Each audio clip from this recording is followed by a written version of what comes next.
ఏంది అట్లా చూస్తున్నావు? నా మాటలన్నీ విన్నావా? అవునక్క.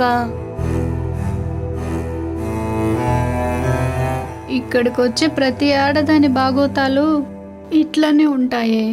అసలు నువ్వెందుకు వచ్చావక్క ఇక్కడికి?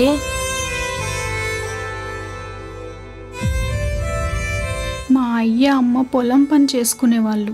పాతకాలం పల్లెటూరు మొద్దులు కదా, పొద్దునేమో పొలం పని, రాత్రి గట్టిగా పని చేసుకునేవాళ్ళు. పొలమని ముగ్గురిని కని పారేశారు.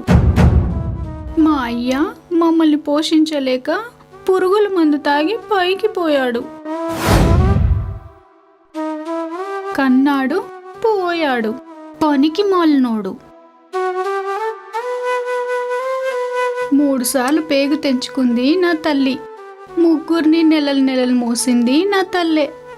బయటికి వచ్చాక మమ్మల్ని మోయాల్సిందెవరు? నాన్న కదా. ఏదో కనీసమే బయటికి వచ్చాక కూడా నువ్వే మోసే అని చెప్పి పైకి పోయాడే నా పాపిష్టి నా అయ్యా. ఒక ఆడది ముగ్గురు నెట్ట పోషిస్తుంది. సినిమాల్లోనో పుస్తకాల్లోనో అయిద్ది గాని జీవితాల్లో అవుద్దా? తిండి పెట్టడానికి నాన్న సంకల్ నాకేదే నా తల్లి. ఏం చేస్తాం? తండ్రి వదిలేసినంత ఈజీగా తల్లి వదిలేలేదు కదా నీ బిడ్డల్ని.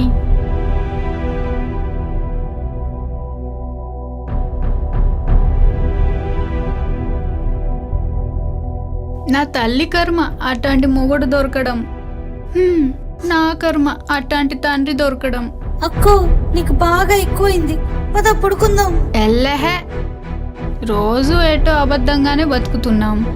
తాగినప్పుడన్నా నిజంగా బతకనివే. నాకు 10 ఏళ్ళు వచ్చాక అప్పుడు అర్థమైంది నా తల్లి చెమట తాగుతూ రక్తం తాగుతూ పెరుగుతున్నానని. డిసైడింగ్ అయిపోయాను, పనికి పోయి తమ్ముణ్ణి చెల్లిని బాగా చూసుకుందామని. చెయ్యని పని లేదు. 2 సంవత్సరాలు గొడ్డు సాకరీ చేసినాను.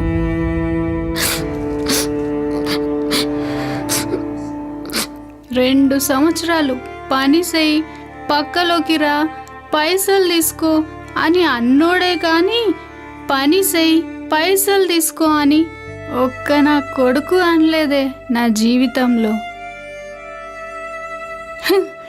వచ్చే 10-15 వేలకి పని చేయాలి, పాడుకోవాలి. దీనమ్మ ఏందిరా ఈ బతుకని ఆ దేవుడు కనపడితే గట్టిగా అడగాలనుందే.